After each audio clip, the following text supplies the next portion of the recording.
Nhưng con chưa? Có ở răng Quay Ngọc quay ấy. Đang ở ngay chỗ đầu phố ấy. Quay ra tí.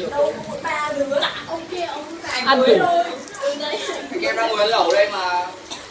Anh em đây có biến tương đâu. Anh gì ơi, không hỏi tên tuổi người ta. Anh gì ơi. Mày Người ta có tên tuổi gọi không phải. Anh ấy ơi, em không gọi anh, em gọi anh ấy thôi. Xuống tí, có cái tình hình là anh em ở đây chả ai giới thiệu ai, biết làm sao ai. Anh em nó hỏi chưa biết tên chưa? Thì mới giới thiệu cứ cầm chén rồi đi hỏi. Cứ cầm chén đi hỏi để biết. Đây là mình. Vâng đây.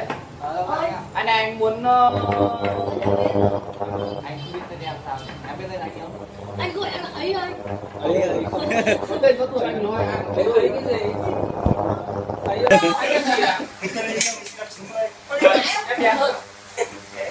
Đâu tuổi anh? Tuổi bé hay những người nào? Ê với anh bắt hộ. Anh bắt hộ. Rồi ok. Gì đấy không? Anh quá lại em không chơi anh rồi. Ôi rồi ba con mì đấy coi, ba con mì đấy ạ. Ê đứng đầu kia này. Ê chụp cha chết cha nữa làm trước. Chúng ta sẽ chắc làm gì? Ôi không phải chán thì uống cốc. Là từ bạn xa nó còn vượt từ báo hai cái chén tung chén nhá. Sát xa phải không? Đâu chén thế nào? Tôi chả có chén đây.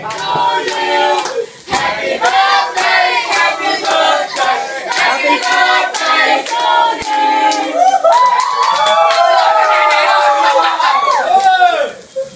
Ôi giờ chén rượu. Bắt đầu Anh tự mình thưởng thức miếng bánh đầu tiên của mình đi. Không. Anh đi đút. Anh đi đút chứ.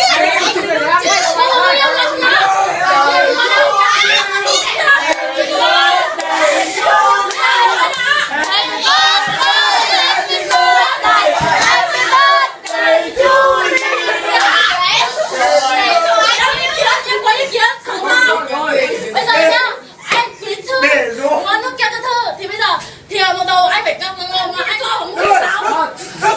Thư ơi, ra đi. Thư ơi, ra đi. Thư ơi, ra đi. Điều ảnh chân Mời ra đi. Anh Huy ơi. Anh Huy ơi. Cười nói hoài đấy. Này, hãy chứng tỏ mình là một thằng đàn ông đi. Ok. Ơi, hãy chứng tỏ mình là một thằng đàn ông đi. Ok.